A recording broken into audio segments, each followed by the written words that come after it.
Wir sehen heute Abend einen sehr besonderen Film, das ist das Debüt von Nightwish, und die Band hat sich mit der Verfilmung ihres letzten Erfolgsalbums wirklich einen besonderen Traum erfüllt.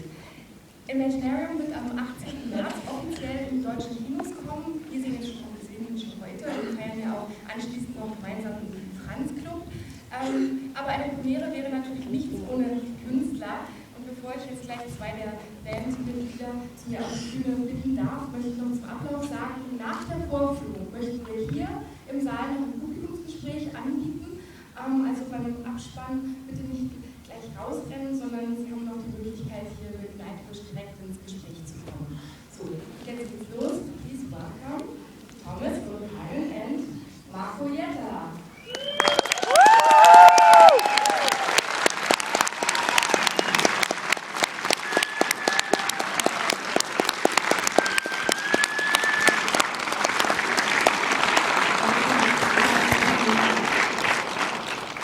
Are you ready to rock?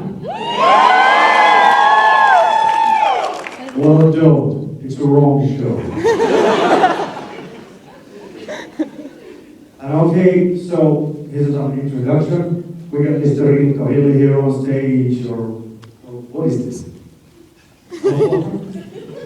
Alright, he's one of the actors in the movie. Then here's a character right beside him, Mr. Hall, and you probably know him.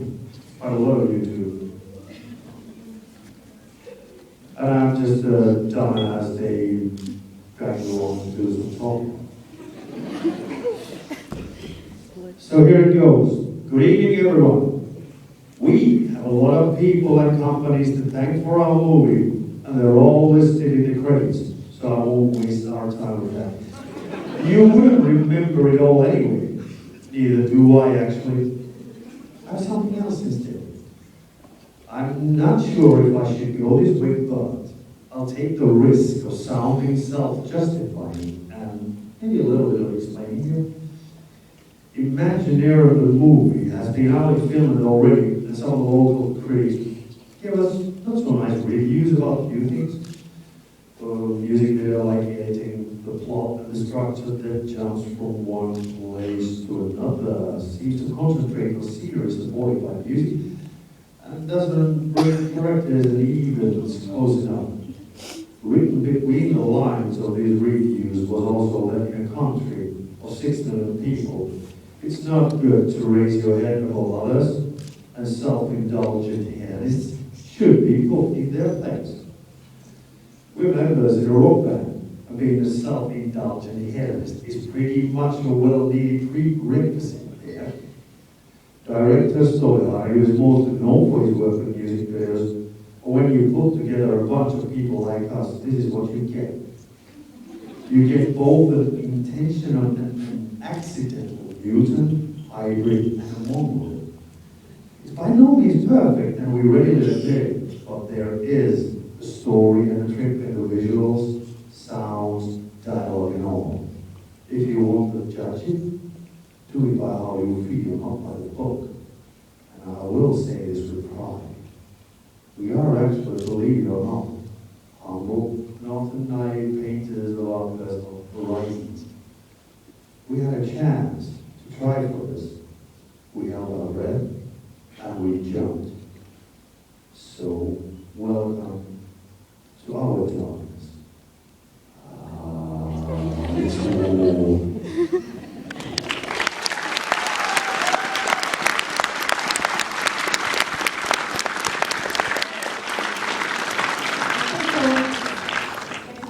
Afterwards and enjoy the show.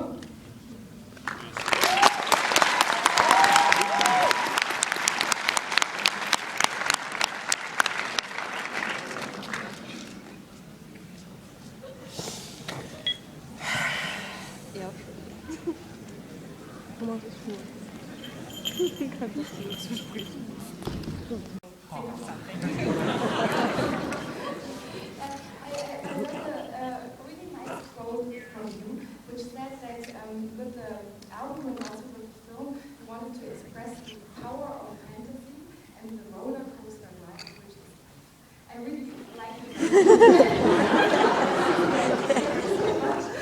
And to to say anything about that. No, my question is, when you started making the album, it was very, at the early stage, it was clear for you that you also wanted to make a movie. And how did this come up? It's all about trying to find new ways of telling stories, trying to challenge yourself, challenge the listeners, the fans. And after the previous album, Dark Passion Play, it just occurred to us that we need to do something really mind-blowing, something that's totally insane. And since movies and soundtracks, they have always been a big inspiration for the band, we just thought that why not try to realize this and do an actual film to go along with the album. And experience now making of the film, was it very different from what you expected? It rather was, yes. I never thought personally that it could be so incredibly difficult to realize a small dream that we had as a band. We just wanted to tell a story in a different way. We wanted to do a film. And we were, in a way, a bit naive about it all. Because we thought that we had a great album coming up, great music, really nice story.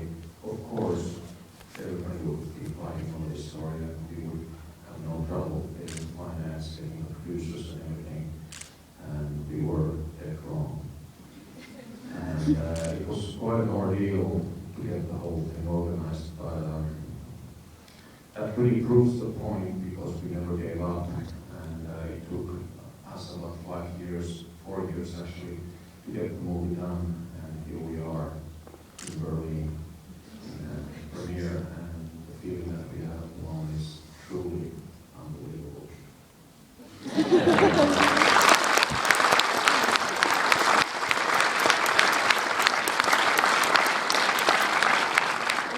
Now take your metal fan voices and shout this, a question loud that we can hear it.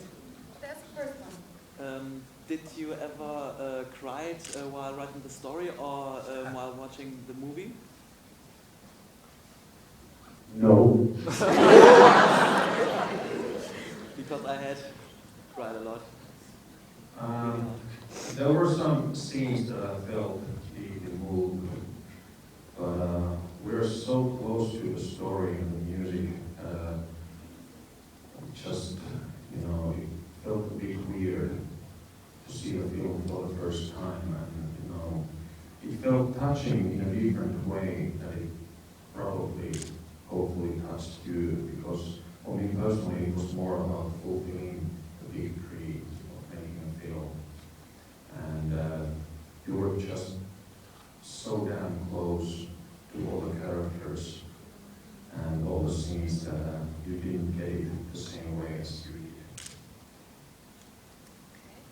Also hier vorne noch ein, ja, mit dem T-Shirt, ja, At the moment I'm reading Leaves of Grass by Walt Whitman, and as you already know there's also a piece called Song of Myself in it. Could you name other works by Whitman or other artists that heavily inspired your work on Imaginaerum, the movie and the album?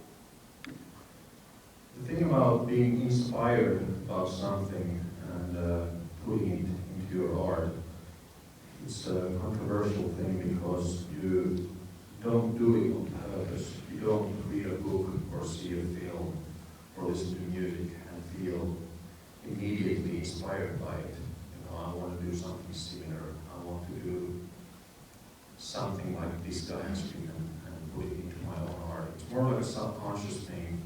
You take it all in throughout the years, and at some point it comes out. And this is what happened with Walt Whitman, Leaves of Grass, and many other things.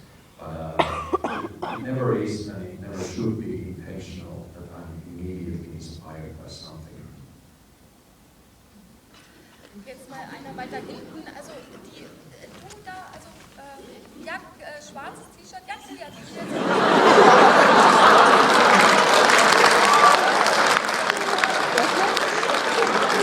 Ein Seitensatz von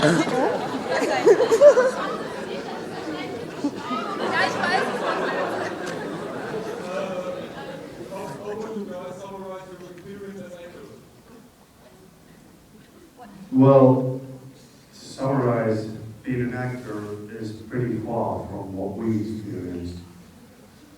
I mean, there's no dialogue. You do a couple of parts and then those get a couple of pajama parties. But yeah, there's not really like you would really put your voice and expression, your soul into portraying someone.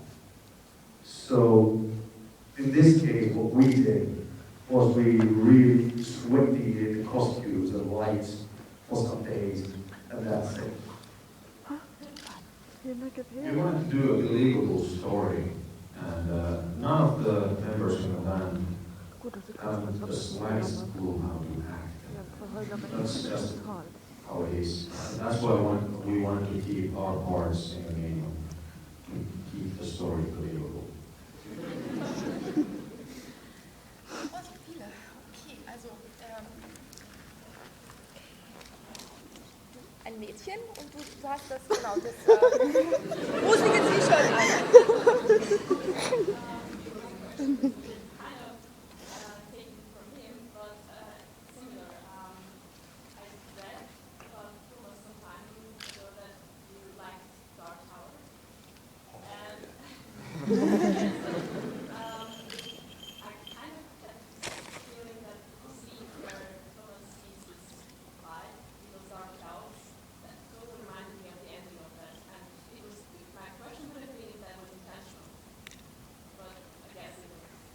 Yeah, you proved the point there, because all of the stuff that you absorb, what you really love, like Dark Tower or Walt Whitman, or whatever, it comes out somehow at some point. And that's a very good point. There's some Dark Tower in the film as well, but it was never intentional.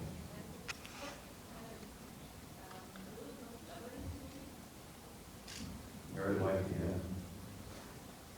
Not the David Bowie songs, though. Also ihr seid ein ganz tolles Publikum, wollte ich mal sagen, so viele Fragen. Ruhig mal hoch die Hände. Ich nehme dich. Ja, du, ja. For a mother of a 2-year-old daughter, my question started to Marco. At the end of the movie, I've been thinking about how to show my daughter that I really love her. So I'm thinking about, so the daughter in the movie didn't really felt that loved her. So I've been thinking about, do I show her enough and how to show her later on. So now my question is if this was kind of intense of this movie.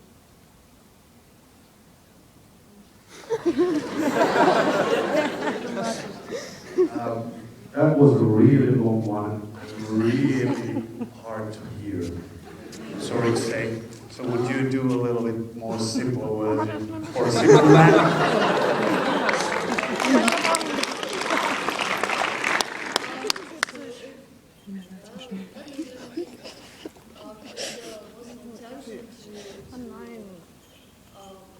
To wake us up, or parents, as we are parents, that we show our parents, to children, that we love them, and show them enough. Yeah, well, that's a question. Yeah. To show your love for your kids, or for the kids, for the parents and everything, is something that, of course, yeah, well, we talk about it and we read about it a lot in the real world. Yeah, personally, I feel that if you care about someone and some things, you better not hide it. You should show it. Because in the end, when you show these kind of things, you will get feedback. And feedback will be according to what you show.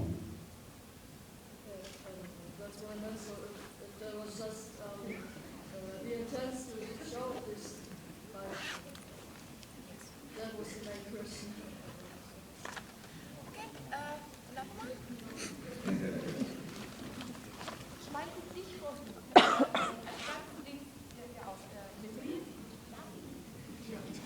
Okay, I just wanted to ask you if you ever noticed that Nightwish songs release to every occasion.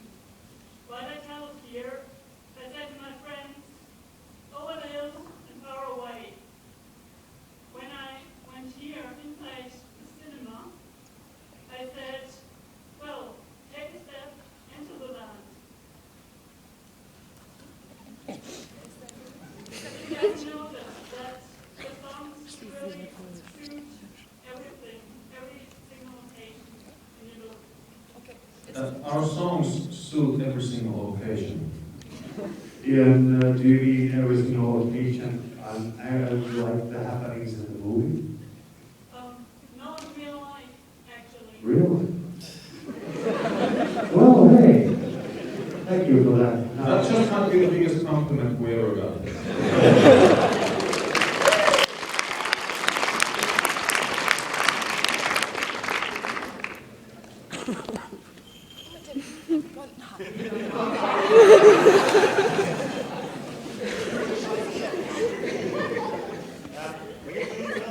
When you're doing films, you sometimes come to a point where you think, okay, that scene is different, that scene is difficult to do, and you keep thinking about to change something after you already started to produce it. Have there been any points in this movie where you started to think about a scene and told yourself, that doesn't work, did you change that? We were just talking about that particular thing in the bar, and the difference between doing an album and doing this movie, for example, was that when we are doing an album, we are pretty much on top of everything. We can control whatever we want to do, musically, artistically. And movie business is a whole different thing.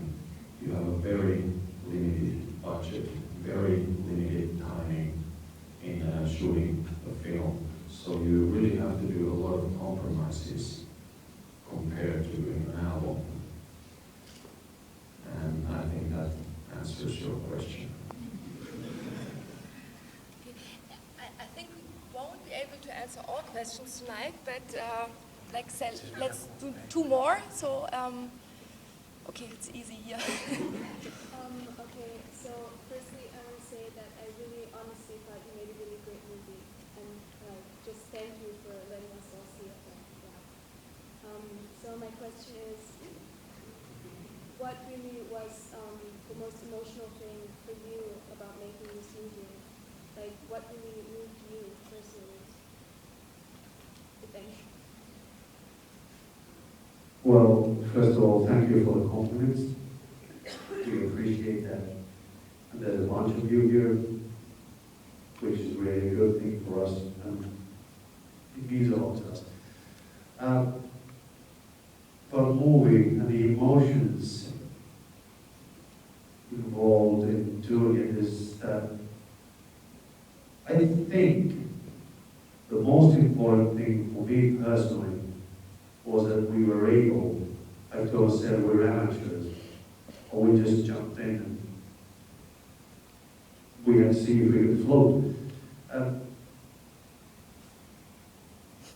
You know, and all that we could make it happen